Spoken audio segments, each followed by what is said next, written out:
What's up, everybody, and welcome back to Rennch. On today's episode, we're going to work on shaving the drip rails of my 1969 Porsche 911S.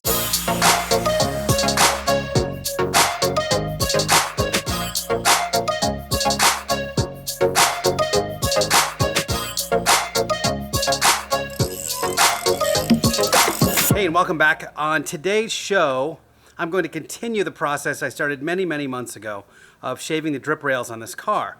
So I always liked the smooth look of the roof CTR cars like the Yellowbird. And I wanted, because this is sort of a techno mod build, meaning like I'm going to make this thing kind of modern, kind of vintage at the same time. I always liked the look of shaved drip rails. And when I first got the car, I had a welder, I had a cutter. I was like, let me just try. And it was a train wreck. I literally took pigeon poop welding to an art form. It really was terrible. Partially because of this. And for this little section, let's go over to the board. All right, so the problem with the roof is that, well, first of all, here's the shape, right? So the Porsche roof is shaped like this. This is like looking at it from the back, right? And you've got drip rail and you've got drip rail. So if I want to eliminate these drip rails, there's a little more car here, a little more car here. The problem is that if we do a close-up of this particular section of the car, the drip rail looks like this. So let's say we're circling this part right here. The drip rail is coming down, and it's coming up like this and curling. And then the outside of the car comes up like this, and it curls around it. So these two are fused together in the roof. Can you guys see that? Let me show you. Let me tilt the camera a little bit. So that's how things are fused together. The problem is that there's two opposing forces. This side wants to go this way, and this side wants to go this way. So when I eliminate this section, this piece wants to split apart from this piece. So two things help with that. Number one is doing short little 4 or 5 inch sections. And two, just really a quick burst. And so basically we eliminate this middle part. I leave a little bit on top, and then I hit it with a quick weld that hopefully penetrates through. My original plan for this video was I was going to actually do an entire side on my own and then show you guys the process on the other side, just so I was this de facto expert at it. However, I just did like a 4 or 5 inch spot, and it came out what I think is really good. Check this out.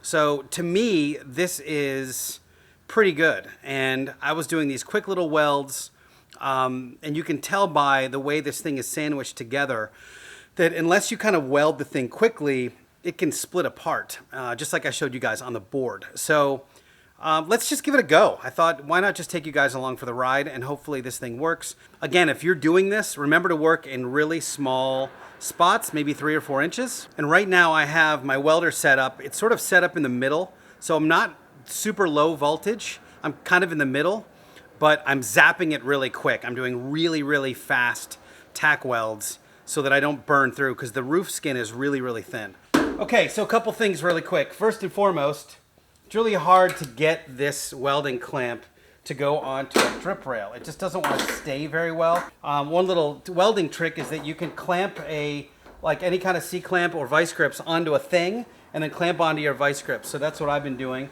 and it's been working really well. Number two, as I said, I've just been going in little sections. I just did this section, and I feel really good about how it looks. Remember that all of this stuff is going to be covered in lead. It's going to be worked with lead. So I'll be able to smooth this thing out, and if I do my job well, you'll never know the difference. Okay, let's work on this next little section. So about here, and see how it goes.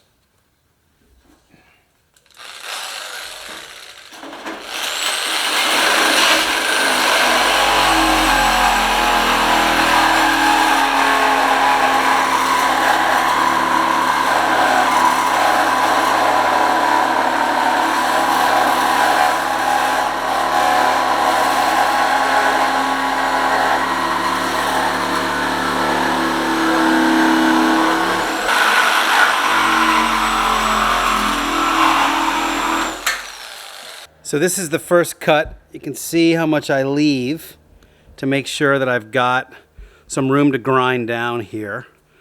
Now I'm gonna hit it with my flap disc grinder and then boop, boop, boop, boop, put a few tacks. All right, just did that section. Totally forgot to hit record, so I'll record this one. Now, one issue you have when you do this is there's actually a lot of lead in here, so you'll get all kinds of weird sparking and things will catch on fire, but part of it is some of the insulation they use underneath on the roof, which is a thing, and then, of course, the lead that they use as well. So you gotta just be careful and keep trying to get it together. One thing I've been doing that's working pretty well is I've been wiping it down with acetone and just trying to get any contaminants out. And I mean, you can see how dirty that is just from one wipe. So anything that's really hard to weld, the cleaner the better is what I've discovered. Again, all you guys probably know this already, but it's all new to me.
This one was really tough. See all that contamination?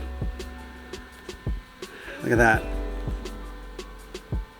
So I'm not exactly sure what to do. I'm going to try to maybe turn my welding gas up a little bit. I'm going to continue to try to clean around here, but certainly these were a lot better. This was pretty smooth. This one was a little rough. I'm just hoping that I got enough in between to hold it together.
So one spark. I just told you last video, don't weld with acetone, and I just did it. And this thing just caught right on fire. Oops.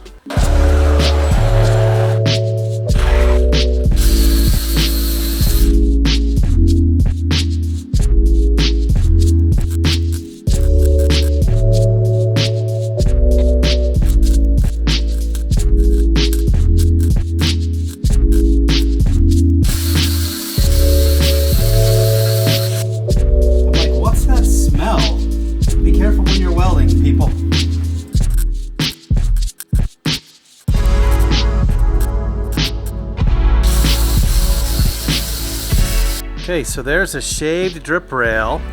Well, part of it anyway. You can see how much worse my first attempt was than what I'm doing now. Now, mind you, all of this is going to be covered with lead. So the only thing I'm really concerned about is is it holding up enough now? Because lead is a structural filler.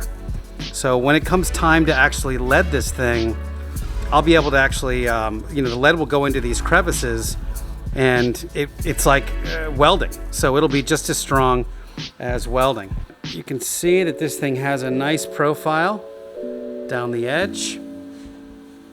And of course I've got to still do all this, all that, and then the full other side. Okay, after a couple of hours, here's where I'm at. Now this looks like a crack, but it's not. The seam's actually really good, really smooth all the way down. What happened was right around here though, I ran out of welding gas. So I'm gonna have to get some more. I can tell because I started burning through a little bit here. If I get really close, hopefully I'll be able to fill that in with some weld at the very least, like in between the spots, so that when I let it, it'll be fine. But it's hard to tell. This is actually feeling really smooth. This part here is messed up, but that's what I started with. But check it out. Look how beautiful and smooth that is down the line. Well, since I'm out of welding gas, that's gonna be it for the day. But to be fair, it's all exactly the same as what I just showed you anyway. So part 2 of this video is going to be when I actually lead and finish. So it'll be leading the area and then smoothing it and then filing it. I don't have lead right now, and according to the website, it's going to be a few months because it's on back order, but I'm going to keep working on it. If you guys know where I can get some lead for lead filler, please let me know in the comments. So I have to say I was really intimidated by this. All I'd heard about is horror stories, and it is something that requires a lot of patience. I don't want to say it requires a lot of skill if I was able to do it, but I think it's held together now, and I'm really excited about how it looks. I love the profile. Anyway, thank you guys so much for watching. It is such a huge deal for YouTube that these videos get likes and comments. So if you could like it and then throw even a thumbs up or whatever you want, that would be super cool. And glad you guys are here watching. I'll see you next time.